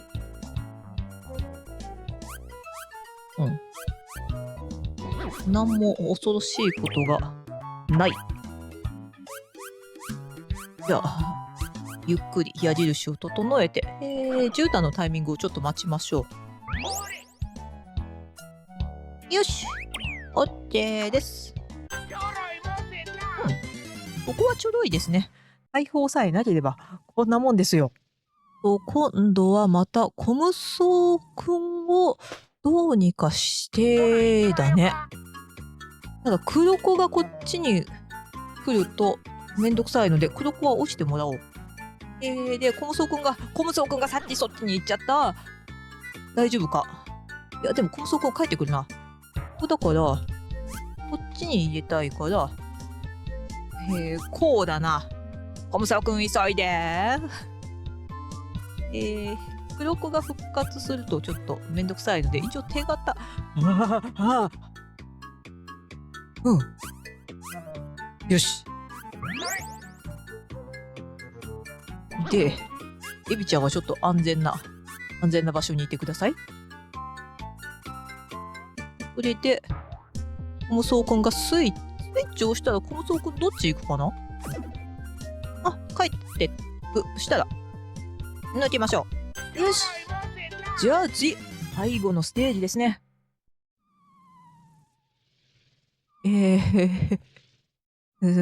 そうよね。コテマルがいるよね。そりゃそうよね。とりあえず重りですね。重りを取りたいのですが、コムソウがいるので、入ることができないので、それコテマルが、そっちに行ったらダメ。よし、今のうちに取ってきて、よし。ただ、コ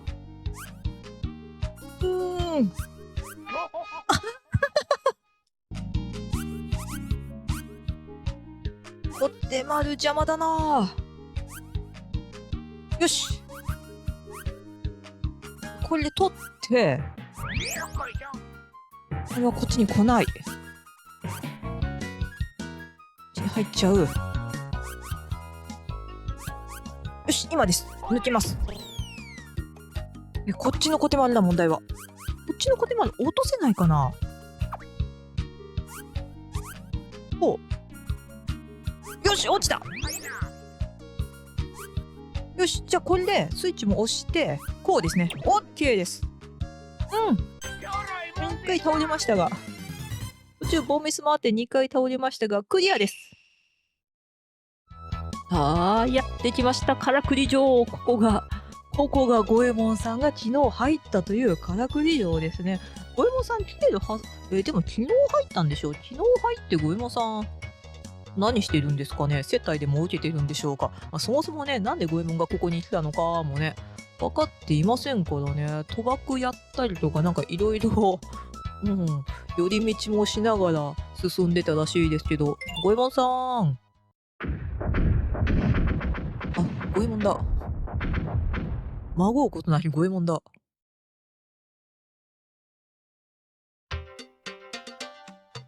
どういうことでっか、ごえはん。一人だけかっこよく決めはって、五右衛門さん顔かっこいい。あれ恵比寿丸じゃないか。こんなところで何してるんだ。留守番を頼んどいたはずだぞ。何言うてまんねや。食べ物がなくなったから。やっぱ五右衛門ちの食い物食い尽くしたのか。いや、もとい、ごえはんの帰りがあまりにも遅いもんやから、心配して探しに来たんでんがな。おや、ごえはん。アンさんの右手に持ってはるの、それ、家宝の黄金キセルでな。そんなご大層なもん持ち出して、どないしはりましたんや。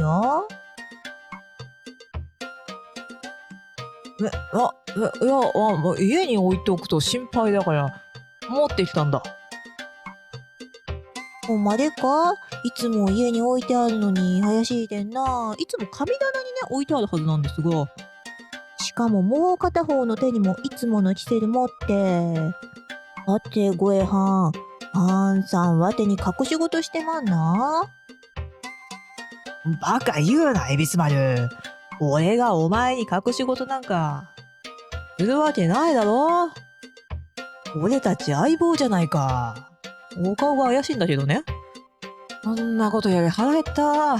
早く帰っておみっちゃんのいる店で腹いっぱいうまいもんでも食べようぜ。そうね、君んち食料ないからね。そういえばわてもお腹空いてたんや。ほな今日はごえはんのおごりで行きまっか。今日はなんだね。俺はおごるなんて言ってねえぞ。まあいっか。今日は留守番してくれたお礼に俺がおごってやろう。さすがごえはん太っ腹。そうこなくっちゃん。ほな急ぎましょ。はぐれ町に帰りましょう。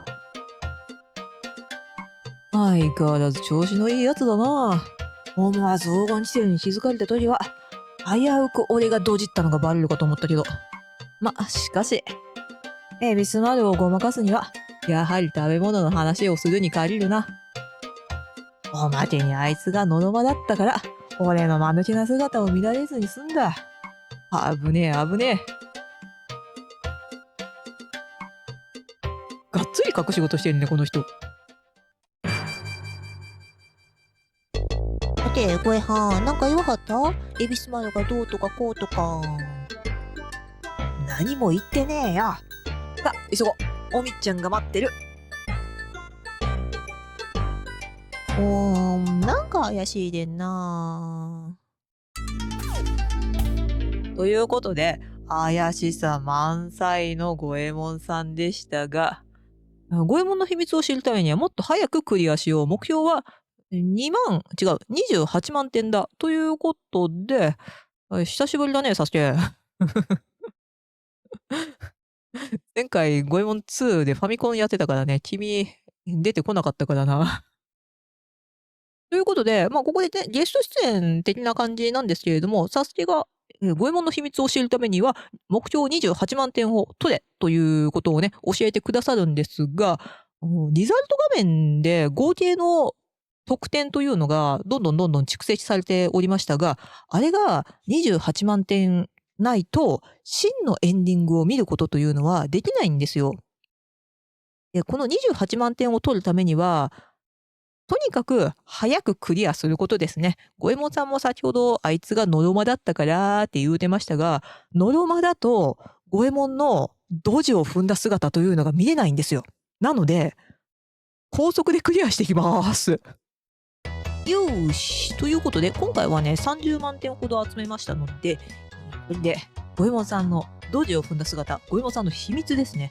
それを確認していきましょう。先ほどは五右衛門さんが巨大メカを倒してたんですが、急ぎこっちに来ると、まだ巨大メカを五右衛門さんが倒してない状態となります。じゃあ五右衛門さんよりも先に恵比寿丸がついたのかというと、とりあえず、このステージクリアして、全てをね、確認していきましょう。で、攻略方法としては、今までと変わんないです。済ませれば OK です。で、そっち側に戻っちゃうので、違う。だから、こうでいいのか。エビちゃんこっちに移動して、ただスモールボやジャンティと比べると移動速度がちょっと速めなので、とはいえそんな特筆して言うことないですね。むしろね、ちっちゃいジャンティがいっぱい、ちっちゃいジャンティ、ちっちゃい板ガロがいっぱい出てきたジャンティマーク2の方が、ちょっとめんどくさいところまであるかもしれません。よし。これで、体が全部なくなったけど、危ない。で、これにもしっかり当てていきたいのですが、当てました。ですが、まだです。言うてもラスボス。まだ。しっかり、第3形態もあります。でも結局、決まった道順を歩くだけなので、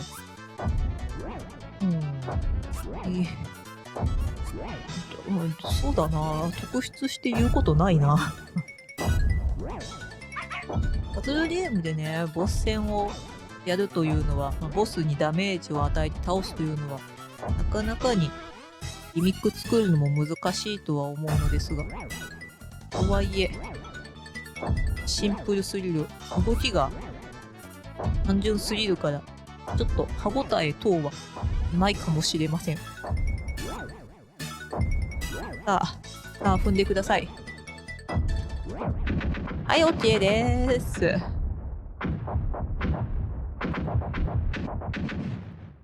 まさかまさかこれだけのわけなかろうと思うじゃないですか。これだけです。なんかおっさんが出てきましたね。アンさんはからくりゴンザイモン。アンさんがこのからくりアイランドの大ボスでか？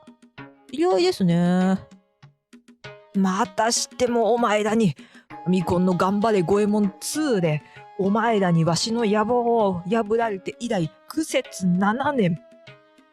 スーファミでからくり帝国を再び作り上げて、お前らに復讐しようと考えていたのに、ちょっとめたい発言入ってますが気にしないでください。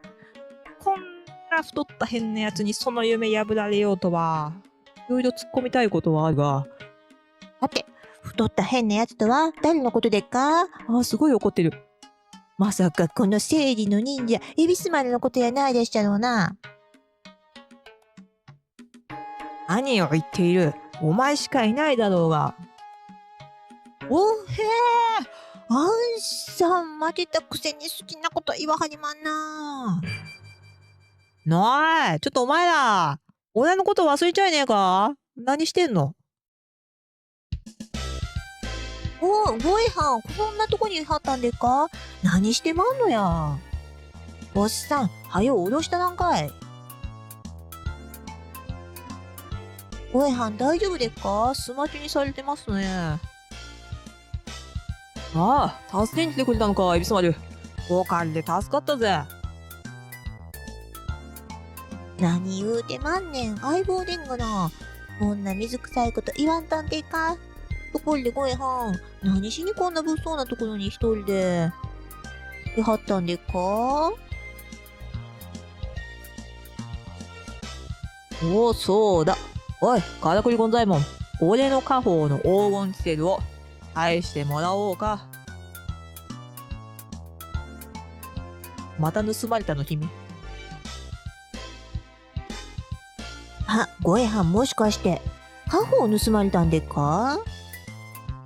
かっこ悪いでんな。だからわてに内緒で一人で、こんなとこまで来たんでっか？おまけにこんなへっぽこ野郎に捕まって、相棒として恥ずかしいですわ。お前に言われたくないわい。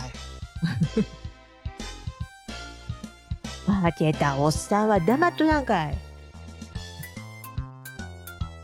ごめんなさい。許してください。もう二度としません。土下座しますので。えらい素直なおっさんでんな。張り合いなくなりましたわ。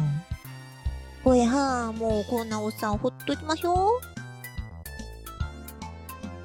う。はよ帰って、おみっちゃん誘って、飯でも食べに行きましょう。ゴエハンち、冷蔵庫空っぽやから。そうだな。今日のところはエビス丸に免じて許してやるとするか。ほな、そういうことで、今日はゴエハンのおごりでんな。俺はおごるなんて言ってねえぞ。そう、それならそれでかましまへんけど、ゴエハンがドジ踏んだこと、おみっちゃんに話してもよろしいでんな。ずるい。こら、それはおみちゃんには内緒だぞ。仕方ない。今日は俺のおごりだ。バラされたくないもんね、おみちゃんに。かっこ悪いとこ見せたくないもんね。さっすがゴエハン太っ腹ん。わての腹も太っ腹ん。ほな、急ぎましょう。わてが正義の忍者、恵比寿丸や。よーく覚えときなはれん。ということで、無事ね、ゴエモさんを発見しまして、これでゲームクリアとなります。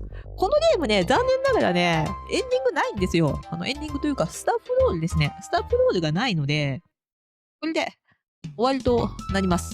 ただ道がね、目の前に道が繋がっているので、まだちょっと隠しのね、おまけステージが、難しいステージが残っているので、このステージに入るときとかは、よろずやでね、3期アップを買い込んでとか、もう他にお金使うことがないのでね。なので、もう残機買えるだけ買って、安全の状態で挑むと良いかと思います。あんたまだこのからくりアイランドにいたのかい？そう、まだいたんですよ。ということで、前回ね、五右衛門さんを救出して、ボスも倒して、もうからくりアイランドに用はないじゃないか、はぐれ町に帰りなさいよっていう話なのですが、クリア後にね、隠しダンジョン的なところがありますので、そちらをね、やっていきたいのですが、そうじゃ思い出したぞ。迷路にある通行手形を50枚集めると、タヌキに通じる道ができるそうじゃ。ということで、これですね。通行手形、ステージにね、あちこちにありましたが、それを50枚すべて、全部ですね。全部集めると、タヌキさんに通じる道ができて、隠しステージに行くことができると。これはね、サスケも教えてくれなかったことなんですが、初めからやり直すかね？いいえ。これはね、タイトル画面に戻るだけなので、このゲームはね、パスワード式なんでセーブデータどうこうもないので、慌てなくて大丈夫です。で、町人さんの話は、今みたいに変わってるところもあるのですが、チュートリアル的なことを言うてる人は、会話は変わってませんので、会話が変わってる人だけね、ちょっと確認しながら戻ってみましょう。本当にお兄さんが相撲ロボを退治してくれたの？そうですよ。信じられない。正確には恵比寿丸っていうよりワンちゃんが倒したのかもしれないけど、それでも恵比寿丸が倒しました、ちゃんと。最近相撲ロボの姿を見なくなったな。倒しました。この恵比寿丸が。そういえば犬もどこ行ったんだ？ワンコどうしたんだろうね。からくりアイランドに来てで、ワンコってどうしたんだろうね。からくり城にも一緒に来てたけど、いなくなっちゃったな。なんじゃと、からくり城に、お前さんあそこに行ってきたじゃと？行ってきましたよ。よく無事に帰ってくれたものじゃ。からくり城を落としちゃったけどさ、この住人さんたちは、この後どうするんだろう。辻切さんが姿を消したらしいわ。この間の五右衛門さんっていう人が退治してくれたのかな？あなたが退治したって？嘘でしょ？五右衛門が倒せる姿は思い浮かべられて、なぜ恵比寿丸が倒せるという姿は思い浮かべられないのだろうか。見た目か。タヌキのところに行くには通行手形が50枚いるらしい。50枚集めるためにはゲームを初めからやり直すしかないけどね。そうなんですよね。タヌキに行くための手形50枚もそうなんですが、五右衛門の隠し事を知るためにもっと早くクリアしようっていう話なんですが、それを達成するにも最初からやり直さないとできないっていうことになりますので、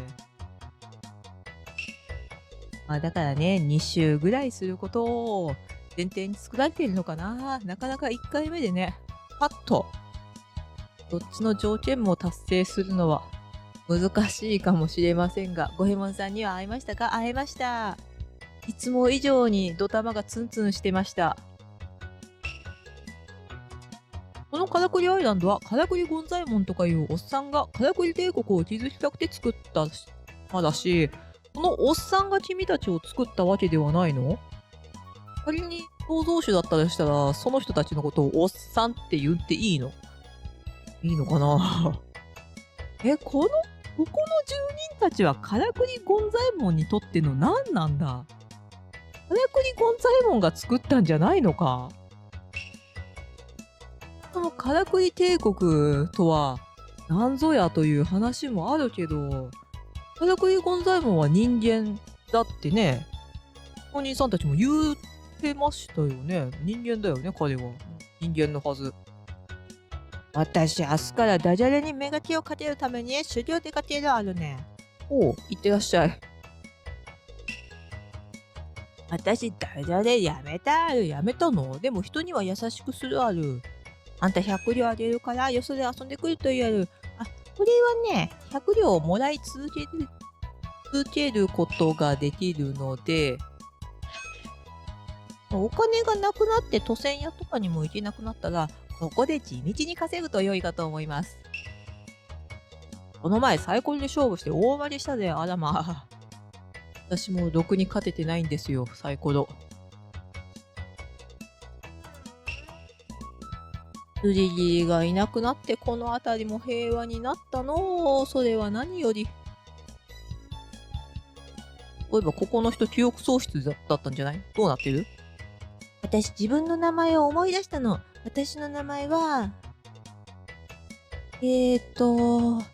なんだっけ。ダメかもしれない。修理に出した方がいいのかもしれない。今この島、からくりを修理できる人がいるのかどうかわかんないけど、どうだろう。からくりがからくりを修理するとかそういう感じになるんだろうか、この島は。こうやって繁栄していくのだろうか。お城の巨大なからくりロボを破壊したって？破壊しましたよ。あんたそんなことできるようには見えないぜ。なんで？本当のことをおいらに教えてくれよ。エビちゃんが倒しました。やっぱエビちゃんって過小評価だな。あんたかいからくり城を破壊したっていうのはそうです。信じらんないね。悔しい。悔しくなってきた。今日までここの先にからくり城があったのにの。そういえば城ごと完全に消滅させましたね。インパクトで潰したとかでもないのに。手形50枚集めることで、ここの道がつながりまして、田主さんへの道、最終、隠しステージへの道が開きますので、やっていきましょう。ただ、ここね、結構難しいです。行きましょう。わー、嫌ですね。いきなりもう嫌ですね。ただ、手形とかないので、スッと抜けてもいいです。今度は、こういうのはね、エビちゃんをちょっと止めといて、先に道を全部作ってしまって、よし。じゃあ、エビちゃんダッシュ。危なかった。難しいですって言ってたくせに簡単じゃねえかっていう話なんですが、最初はこんなもんです。光穴はですね、駒から、もう道なりで。道なりでよくないわ。危なかった。こうですね。はい、メイクアップで、OK です。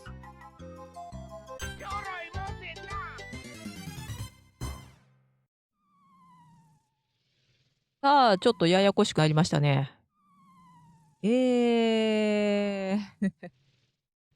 ややこしくなりましたね。ちょっと考えましょう、まず。まずちょっと考えようね。機械が2回いるので、黄色に入って、青に入って、で、赤に入り、赤から、待って、スイッチを押してないです。スイッチを考えてなかった。どうするわ待って、出口への道を逆算って考えて、ここに行くには、ここに行くためには、赤だな。赤戻って、完全に間違えた。違うわ。すいませんでした。そうですよね。スイッチを押すところからまず考えないといけませんでしたね。すいません。まず何が何でもここに来なきゃいけないのですが、ここを押すためには、赤に入らなきゃいけない。青、緑。まず緑だな。まずここに入り、赤から、で、押した後、一回戻るか。道を戻ってこっちに入っていただく。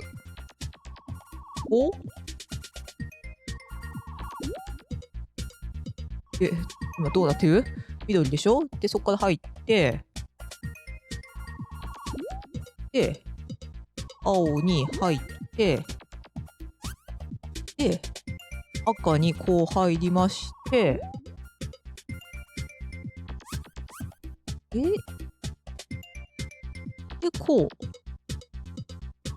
で、緑に下から入れば、青に下から入ることができるので、ゴールに行きます。という感じです。さあ、また、なんとも複雑な道が出てきましたね。大砲を使わないといけないのか。これはダメだね。ちょっとじっくり考えましょう。どうにもならなかったら、ストップね、スタートボタンで停止もできるので、それで考えてください。ちょっと待ってね。エビちゃん、こうしてて。だから、こっち青には入ってほしい。で、青からこう、やっとこって、でしょ？入って、青に入ってもらって、青に入って、で、こうで、こうすることで、大砲にはとりあえず入るか。大砲に入っていいのか？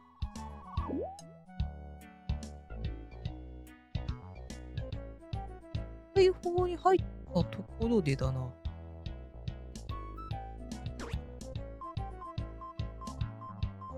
大砲に行くと、大砲に行って、ここ、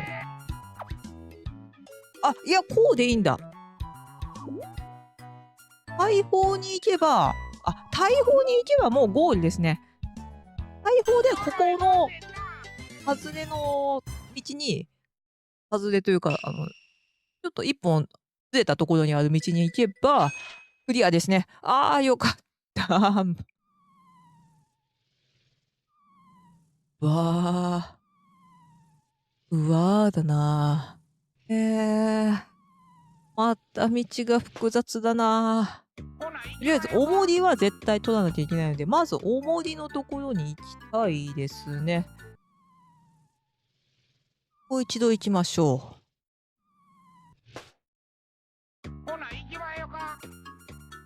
ここに来ればいいんだよな、とりあえず。ここないから、そのためにはまず、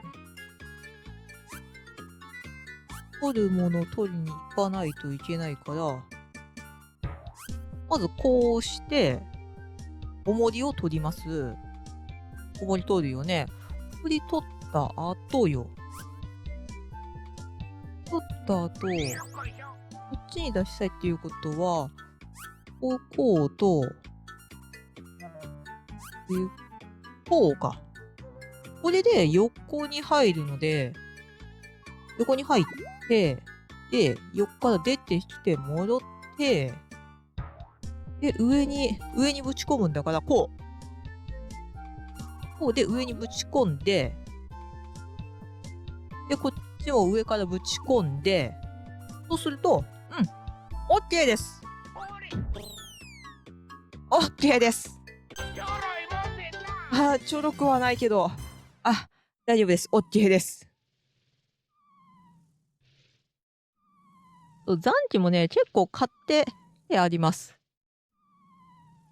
こういうのも、位置が切れてるのは、空飛ぶ絨毯でしょ？空飛ぶ絨毯だから、こういうのはもう、逆に考えればいいのよ。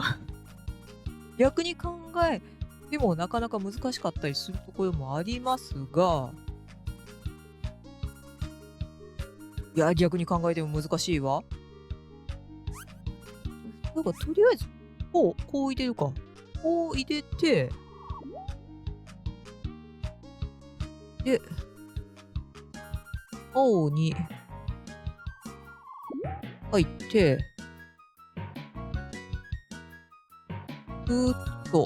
いや、大丈夫。いけている。いけています。緑使う必要ないね。OK です。ここは、簡単だった。よかった。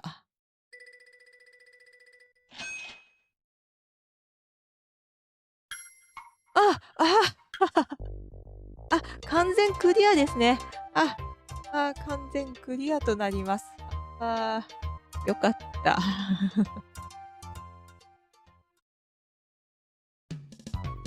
こういう難しい最終ステージがありますので、ぜひ挑戦してみてください。この後何か真のエンディングがあるかとか、スタッフロールがあるかっていうと、特に何もありません。もうこれで、あとはもうミニゲームを堪能するぐらいしか、都線屋さんやり込むとかね、そういう感じとなります。大変でしたね。見てる方からするとね、なんか、そんな難しかったのっていう風に見るかもしれませんが、何ね、難しいんですよ。頑張れ五右衛門のスピンオフとしては、この作品ぐらいですね。あとはね、派生作品として、王権時代活劇五右衛門と新世代襲名という作品がね、あるのですが、イスマルが主人公、他の五右衛門以外のキャラクターにスポットが当たった作品というのは、これ1本となっております。それいてエビスマルはね、最初にも話したかもしれませんが、キャラクターのね、デザインがちょっと違ってて、で、エビスマルのね、服に黄色いアクセントが入っていたり、五右衛門さんね、二人片びらというか、素編みかな、このね、カラーリングとかもちょっと違ったりとか、サスケのカラーリングもね、彼に関しては毎回違うっちゃ違うんですけれども、今回もなかなかにちょっと珍しいカラーリングをしてたりとね、違ったりするんですが、ということでね、いつもの頑張れ五右衛門とは違う魅力がいっぱい詰まったの。これいけ恵比寿丸からくり迷路消えた五右衛門の謎でしたが、最後までお付き合いくださりどうもありがとうございました。また、このうち忘れた頃に挑戦してみましょう。いつも忘れてで最終面ひどい目に遭うんですが、それもパズルゲームの楽しさということで、またそのうち飛びましょう。ではまた違う五右衛門実況でお会いしましょう。